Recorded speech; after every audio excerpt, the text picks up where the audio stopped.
नमस्कार। कार्यक्रम के अगले भाग में हम आपको ले चलते हैं मंदसौर में दया मंदिर मार्ग पर स्थित बन रही यज्ञशाला के अंदर। यूँ तो आपने फिल्मों के अंदर, सीरियल के अंदर कई यज्ञशालाएं देखी होगी, उनके सेट देखे होंगे, मगर जब प्रत्यक्ष रूप से यह यज्ञशाला मंदसौर में बनी है तो स्वाभाविक तौर पर हम जैसे लोगों की उत्सुकता बढ़ जाती है इसको देखने के लिए, क्योंकि ये पूरे वैदिक रीति रिवाज और विधि विधान से बनाई जाती है।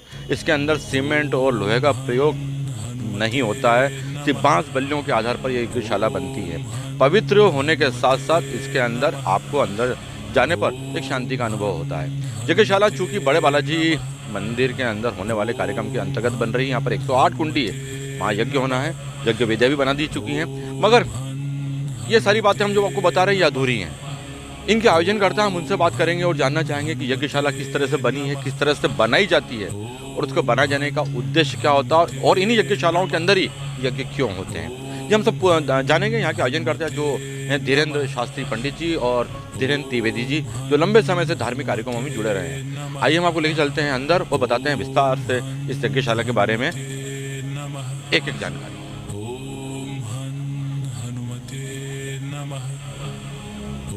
यज्ञ वेदियाँ बन चुकी हैं, लगभग सारा काम पूर्ण होने के कगार पर आ चुका है। इस वक्त मैं खड़ा हूँ प्रख्यात विद्वान धीरेन्द्र शास्त्री जी के साथ में और धीरेन्द्र त्रिवेदी जी के साथ में। हम इन्हीं से पूछना चाहेंगे कि यज्ञशाला का निर्माण जो हो रहा है किस निमित्त हो रहा है, और हम आपसे पूछना चाहेंगे इसका वैदिक महत्व क्या होता है। मैं शुरुआत सबसे पहले धीरेन्द्र जी आपसे करना चाहूँगा। ये जो एक विशाल हम यज्ञशाला देख रहे हैं यहाँ पर, काफ़ी अनोखी अनुभूति हो रही है क्योंकि मंदसौर में ऐसा आयोजन शायद पहली बार होने जा रहा है। तो ये यज्ञशाला जो बनी है इसको बनाने में क्या क्या सामग्री ली गई और किस ढंग से बनाया गया है और क्या इसका उद्देश्य रहा है? ये जो यज्ञशाला बनी है ये मंदसौर नगर के प्रसिद्ध तलाई वाले बालाजी के मंदिर में जो स्वर्ण कलश का आरोहण होना है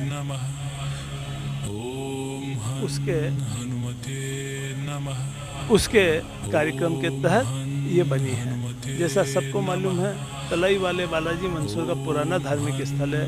वहाँ पर हनुमान जी महाराज साक्षात विराजते हैं और मंदसौर के नगरवासियों की श्रद्धा का असीम केंद्र है।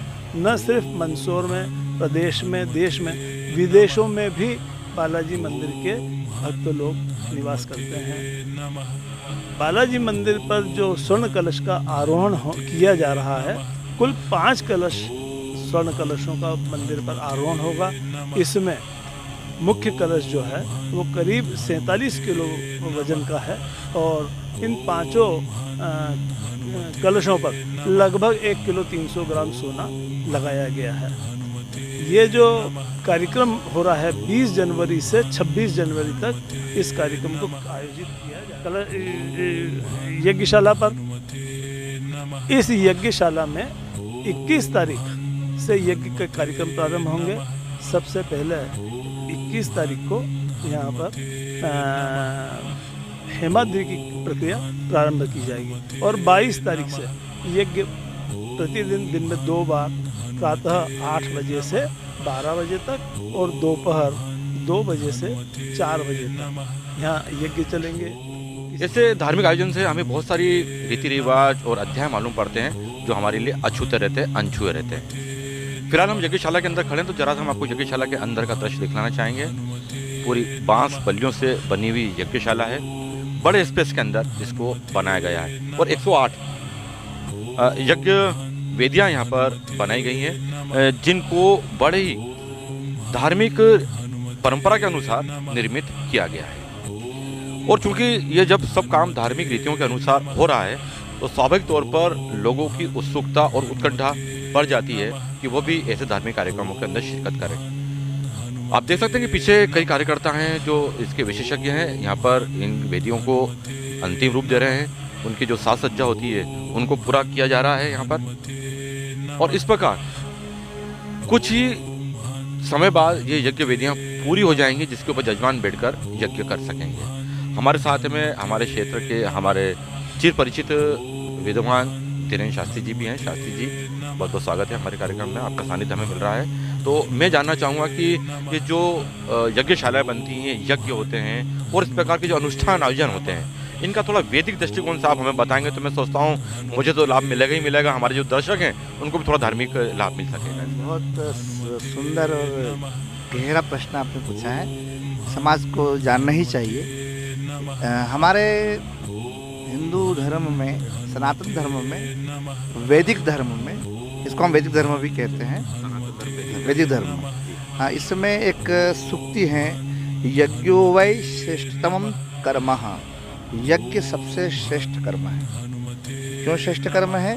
क्योंकि इसे स्वयं भगवान श्री कृष्ण ने गीता में अर्जुन को उसका उपदेश दिया, और अर्जुन के लिए एक लाइन उन्होंने तय कर दी कि अन्नाद भवति भूतानि पर्जन्यात् अन्न संभव, यज्ञात् भवति पर्जन्य यज्ञ कर्म समुद्भव। हे कौन्ते, हे अर्जुन, तुम्हें यज्ञ करना चाहिए। क्यों करना चाहिए? क्योंकि यज्ञ से अन्न की उत्पत्ति होती है। अब यज्ञ से अन्न की उत्पत्ति का जो क्रम है, तारतम्य है, वो ऐसे जुड़ा हुआ है कि अन्न सभी प्राणियों की पुष्टि के लिए, ऊर्जा के लिए आवश्यक तत्व है। और अन्न इस बात पर निर्भर करता है कि अन्न की उत्पत्ति कब होगी, जब वर्षा होगी। और वर्षा कब होगी? तो भगवान श्री कृष्ण ने कहा यज्ञात् भवति पर्जन्य, जब यज्ञ करोगे तो बादल बनेंगे और वर्षा होगी। तो पर्जन्य को प्रसन्न करने के लिए, बादलों को प्रसन्न करने के लिए भी यज्ञ किया जाता है। और हमारे सनातन धर्म में, वैदिक धर्म में, जब भी हम कोई प्रतिष्ठा का कर्म करते हैं, चाहे वह देव प्रतिष्ठा हो या स्वर्ण कलश प्रतिष्ठा हो, ध्वजा की प्रतिष्ठा हो, तो हम यज्ञ करते ही हैं। यज्ञ हमारे वैदिक धर्म का एक मुख्य आधार कहा गया है। हमारे परंपरा में तो यह कहा गया है कि प्रतिदिन मनुष्य को अपने घर में यज्ञ करना ही चाहिए। ज़्यादा न कर सके तो गाय का जो उपला होता है, गाय के गोबर से बना हुआ, उस कंडे के ऊपर गाय के घी से 5 आहुति या 11 आहुति गायत्री मंत्र के द्वारा देने से उस घर के अंदर सकारात्मक ऊर्जा की वृद्धि होती है। तो यह गृह यज्ञ हो गया, घर के अंदर किया जाने वाला। देव कार्य में भी यज्ञ का विधान कहा गया है। और इसी क्रम में तलाई वाले बालाजी महाराज के विराट शिखर पर जो स्वर्णिम कलश चढ़ने जा रहा है, उस स्वर्ण कलश प्रतिष्ठा के उपलक्ष्य में ये 108 कुंडात्मक, 108 संख्या का हमारे धर्म में बड़ा महत्व है। चाहे हमारे जो माला है, जप की माला, उसके अंदर भी जो मनके होते हैं वो 108 होते हैं। और हमारे इस यज्ञशाला के अंदर जो कुंड है, आप जो देख रहे हैं, ये भी 108 है। मैं आपको दर्शन कराना चाहूँगा। इस वैदिक यज्ञशाला में जो 108 कुंड हैं, उन 108 कुंड में से 9 कुंड जो है जिसकी विशिष्ट आकृति है। हाँ जी, वो देख रहा था मैं, विशेष ये देखिए, जिसको हम चौकोर हम देख पा रहे हैं, ये जी, ये कहते हैं योनि कुंड। योनि कुंड जो है वो भगवती की प्रसन्नता के लिए होता है, देवी की प्रसन्नता के लिए होता है। माँ जगदम्बा को प्रसन्न करने के लिए, लक्ष्मी को प्रसन्न करने के लिए इस योनि कुंड में आहुति प्रदान की जाती है। यह चंद्र कुंड है, भगवान चंद्र को प्रसन्न करने के लिए। यह यहाँ पे चंद्र कुंड के माध्यम से, इसमें उत्तर में मुख रहेगा यजमान का आहुति देते समय, ये चंद्र कुंड बनाया गया है। ये मुख्य कुंड है, यहाँ पे देख रहे हैं प्रधान कुंड। इस प्रधान कुंड पर यज्ञ के जो प्रधान यजमान हैं वे यहाँ पर विराजित होंगे और यहाँ पे आहुति प्रदान करेंगे। ये पद्म कुंड है। ये आप देख रहे हैं कि जिस प्रकार कमल पुष्प की पंखुड़ियाँ होती हैं, उसी प्रकार ये पद्म कुंड का निर्माण किया गया है। और एक उधर त्रिकोण कुंड आप देख रहे होंगे, ये वास्तु कुंड जिसको कहते हैं, वास्तु वल्लभ कुंड, त्रिकोण कुंड। और साथ ही यहाँ पे सूर्य कुंड है, वर्तुल आकार में, वृत्ताकार में ये सूर्य कुंड है। वह यहाँ पे आगे चलेंगे तो अष्टास्त्र कुंड आ गया।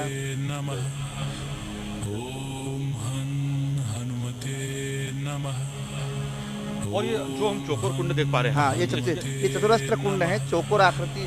सामान्यतः जो दैनिक विधानों में हम कुंड देखते हैं वो चौकोर ही होते हैं, लेकिन विशिष्ट प्रतिष्ठा महोत्सवों में विशिष्ट आकृति के कुंड बनाए जाते हैं। क्योंकि हमारा स्वर्ण कलश प्रतिष्ठा महोत्सव है, इसलिए हमने ये 9 विशिष्ट आकृति के कुंड यहाँ पे निर्मित करवाए हैं। और सामान्यतः चतुरस्त्र चौकोर आकृति के कुंड हैं और इन सभी कुंड के अलग अलग नाम हैं।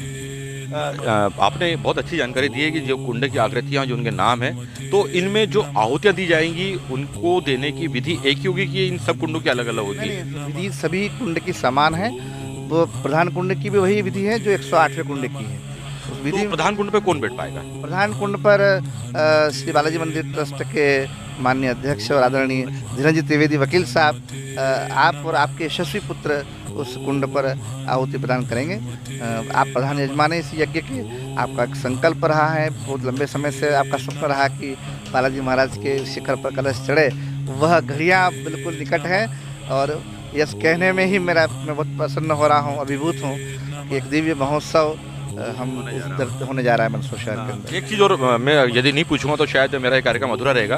ये जो हम निर्माण देख रहे हैं पूरा, इनमें हम देख रहे हैं कि सिर्फ इनमें रस्सियों का, बांस का, बल्लियों का, ईंटों का, गोबर का और मिट्टी का ही प्रयोग किया जा रहा है। ऐसा क्यों होता है ये धार्मिक आयोजन के अंदर? क्या और शायद इनमें सीमेंट का और लोहे का प्रयोग तो शायद न के बराबर हो रहा है, शायद हो ही नहीं रहा है। नहीं नहीं, बिल्कुल लोहे का उपयोग किया ही नहीं गया है। हम प्रकृति पूजक लोग हैं, हम प्रकृति से जुड़े हुए लोग हैं। हमारे आर्यावर्त में प्राचीन जो ऋषि संस्कृति है, वह ऋषि संस्कृति प्रकृति से जुड़ने को हमें प्रेरित करती हैं और इसके अंदर उसी तारतम्य में बांस, बल्ली और बरू जो छाया आप देख रहे हैं, बरू की लकड़ी की छाया है। बरू बहुत पवित्र माना गया है। प्राचीन काल में तो उसकी लेखनी से लेखन किया जाता था। तो माँ शारदा, हाँ बरू कलम, हाँ हाँ कलम बनती थी, कलम बनाई जाती थी बरू से। जी जी जी। तो ये तो बड़ी देवी सामग्री है और देवी सामग्री से, प्रकृति की सामग्री से ही इसका निर्माण किया गया है। और आप देख रहे होंगे कि बाउंड्री पे भी मांडना कला के द्वारा मांडने किए जा रहे हैं। तो हम प्रकृति से जुड़े, हम ऋषि संस्कृति से जुड़े, हम वैदिक रीति से जुड़े। यह ट्रस्ट का मुख्य उद्देश्य रहा है और हम सबका ये सामूहिक उद्देश्य है कि हम एक नए नवाचार के साथ, नवाचार यही है कि हम आओ, हम अपने उन दिनों की और उन जड़ों की ओर हम लौटे, हम ऋषि संस्कृति से जुड़े, हम यज्ञ संस्कृति से जुड़े, हम अपनी परंपराओं से जुड़े। परंपराएं जीवित रहेगी, ऋषि संस्कृति जीवित रहेगी, यज्ञ संस्कृति जीवित रहेगी, तो सनातन धर्म सुरक्षित रहेगा, अपने परम वैभव पर पहुंचेगा। अच्छा, दूसरी बात बताइए आप हमको, जैसे जितने यहाँ पर आह्वान होगा, यहाँ पे यज्ञ होगा, तो उनमें जो सामग्री होगी उनमें क्या क्या इस्तेमाल किया जाता है, प्रयोग किया जाता है? और दूसरा, क्या यहाँ पर यज्ञ के अंदर जो भी सज्जन लोग बैठेंगे, जो भी जजमान बैठेंगे, उनके लिए क्या कोई ड्रेस कोड निर्धारित किया गया है? हाँ, पहले मैं हवन सामग्री से आरंभ करूँगा। इसमें गुग्गुल, बच, नागरमोथा, छाड़ छड़ेला, नाग केसर, अगर, तगर, कपूर, विविध प्रकार की जो औषधियाँ हैं, उसमें जावित्री, गिलोय, इन सभी सामग्रियों को चूर्ण बना करके उनको विशेष रूप से चूर्ण करवाया गया है। इसमें सबसे अच्छा सहयोग हमें मिलिंद जी जो हैं अपने, उनका हर्बल फार्मा करके उनके हैं, तो उन्होंने भी अपनी फैक्ट्री से चूर्ण करके उसको भेजा है। तो कुल मिलाकर के औषधियों का चूर्ण है, इसमें किसी प्रकार की लकड़ी के कोई चूरा नहीं है। औषधियों के चूर्ण से, और उसमें तिल, जो चावल और शर्करा जो उसका अनुपातिक जो उसकी मात्रा है, उस क्योंकि इसमें यज्ञ में नियम है कि अधिक तिल हो, तिल के आधे जौ हो, जौ के आधे चावल हो, चावल के आधे शक्कर हो, उस मात्रा में उसको मिला करके और दिव्य मंत्रों से, वैदिक मंत्रों से आहुति प्रदान की जाएगी। तो यदि हम अनुमान लगाएं तो लगभग कितनी हवन सामग्री का उपयोग इस दौरान हो जाएगा, वातावरण शुद्ध भी हो, जिससे कितना अनुमान लगाते हैं, कितना शुद्ध हो जाए? देखिए, जो निर्माण सामग्री है, जो मेरे अनुमान में है और जो कह सकते हैं मैंने लिखी है, वह लगभग 22 क्विंटल करीब लगभग सभी उसमें आ गया है। उसमें तिल भी आ गया, जो भी आ गया, चावल, संपूर्ण हवन सामग्री का जो वजन रहेगा, जो वजन 22 क्विंटल करीब जो है उसका वजन है। और देसी घी के जो डिब्बे हैं वे लगभग 75 करीब जो हैं देसी घी के डिब्बे आ चुके हैं और उनका विशेषकर ध्यान रखा गया है कि वे गोघृत हों, गोघृत ही मंगाया है और उसी गोघृत द्वारा इसमें आहुति दी जाएगी। गाय के घी की आहुति इसके अंदर दी जाएगी और ये पूरा बरू और हम लकड़ी के इसका निर्माण को अंदर देख पा रहे हैं। तो अब चलते चलते आप दोनों से मैं एक प्रश्न पूछना चाहता हूँ। मैं, ये आयोजन मंदसौर में इतना बड़ा पहली बार होने जा रहा है, तो क्या मानते हैं आप, इससे हमें मंदसौर वासियों को कितनी सुख समृद्धि और हमें क्या आशीर्वाद प्राप्त होने वाला है? जिस उद्देश्य को लेकर किया जा रहा है ये कार्यक्रम, भगवान बालाजी से तो एक ही प्रार्थना मंदिर ट्रस्टियों की रही है कि जो भी मंदिर के सीढ़ी पर आए, आपको कहीं से भी बैठ करके मन से स्मरण करें, चाहे वो भारत में रहे चाहे विदेश में रहे, उसकी मनोकामना पूरी हो और जीवन के कष्ट दूर हों। इस उद्देश्य को लेकर के ये स्वर्ण कलश का कार्यक्रम आयोजित किया जा रहा है। स्वर्ण कलश के बारे में जैसा आचार्य जी ने पूर्व में बताया है कि स्वर्ण कलश जरूरी नहीं है कि मंदिर में जाकर ही भगवान को दर्शन करें। यदि हम दूर से भी स्वर्ण कलश के दर्शन करते हैं, शिखर दर्शन जिसे बोलते हैं, उससे हमारे कई पाप भी नष्ट होते हैं और ईश्वर की आराधना का भाव भी हमें प्राप्त होता है। तो इस उद्देश्य को लेकर के ये कार्यक्रम आयोजित किया गया है। न सिर्फ नगर में, प्रदेश में, सारे देश में प्रेम स्नेह का वातावरण रहे, हमारा देश सदैव प्रगति पर रहे, इस भावना का उद्देश्य लेकर के इसको आयोजित किया गया है। तो जैसा हम आपको बता रहे हैं कि इस जो भव्य आयोजन के पीछे हमारी मंशा यही है कि मंदसौर के अंदर संभवतः यह पहला आयोजन है जो इतने विशाल पैमाने पर होने जाने वाला है, जिसमें पूरे वैदिक रीति रिवाज विधि विधान का ध्यान रखा जा रहा है। पूर्णतः प्राकृतिक वस्तुओं का इस्तेमाल किया जाएगा। और दूसरी बात, बालाजी मंदिर के बारे में आप जानते ही होंगे कि यदि आपको यहाँ पर चोला चढ़ाना है तो आपको कम से कम 15-20 साल 22 साल का बालाजी भगवान पर प्रतिदिन चोला चढ़ाया जाता है और इसमें विशेष महत्व रहता है मंगलवार और शनिवार के चोले का। मंगलवार का चोले का हमने 2045 की अवधि तो पूरी हो चुकी है और 3 वर्ष पूर्व से इसको अभी लेना बंद कर दिया है, नहीं तो बहुत लंबी अवधि के लिए बुकिंग हो जाएगी और वो संभालना। शनिवार की बुकिंग लगभग 2045 की पूर्णाहुति की ओर है और प्रतिदिन यदि आप मंगलवार और शनिवार छोड़ के यदि किसी दिन चोला चढ़ाते हैं तो उसके लिए भी आपको कम से कम 13 से 14 वर्ष की प्रतीक्षा करना है प्रत्येक दिन की।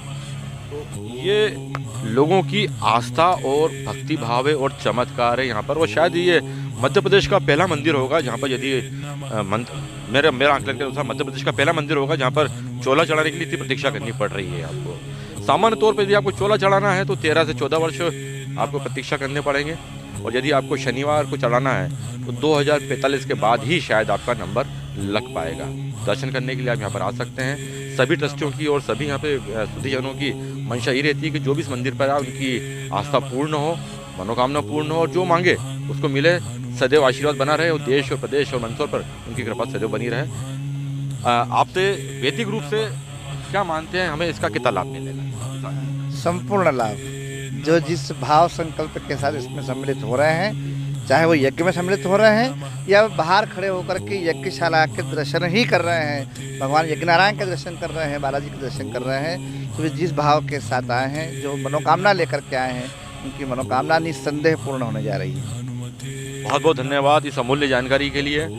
इस अमूल्य जानकारी से हम भी वंचित थे, क्योंकि जब तक हम सुधीजनों और विद्वानजनों से मुलाकात करके नहीं जानेंगे तब तक हमें ये गूढ़ बातें मालूम नहीं पड़ती है। आप सभी का मैं दिल से हृदय से धन्यवाद देना चाहूँगा कि आपने इतनी महत्वपूर्ण जानकारी हमें दी, हमारे दर्शकों के लिए दी है और उम्मीद करता हूँ कि सफलतम आयोजन मंदसौर में एक इतिहास बनाकर जाएगा। बहुत बहुत धन्यवाद आपको, आपका आशीर्वाद चाहिए मुझे। तो इसी के साथ मैं राजेश कुलश्रेष्ठ अपने पूरी आईना टीम के साथ में आपसे अनुमति चाहता हूँ। अगले अंक में फिर से हम किसी नए स्थान पर नए विषय के साथ उपस्थित होंगे। अनुमति दीजिए। नमस्कार। ओम हनुमते नमः। ओम हनुमते नमः। ओम हनुमते नमः। ओम हनुमते नमः। ओम हनुमते नमः। ओम हनुमते नमः। ओम हनुमते नमः। ओम हनुमते नमः।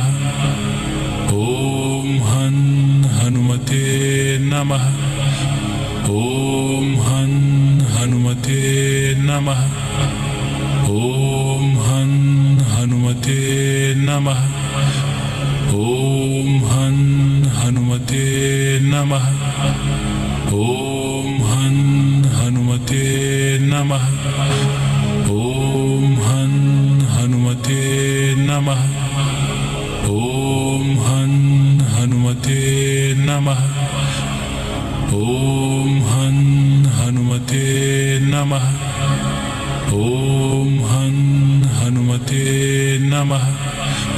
ॐ हन् हनुमते नमः। ॐ हन् हनुमते नमः। ॐ हन् हनुमते नमः। ॐ हन् हनुमते नमः। ॐ हन्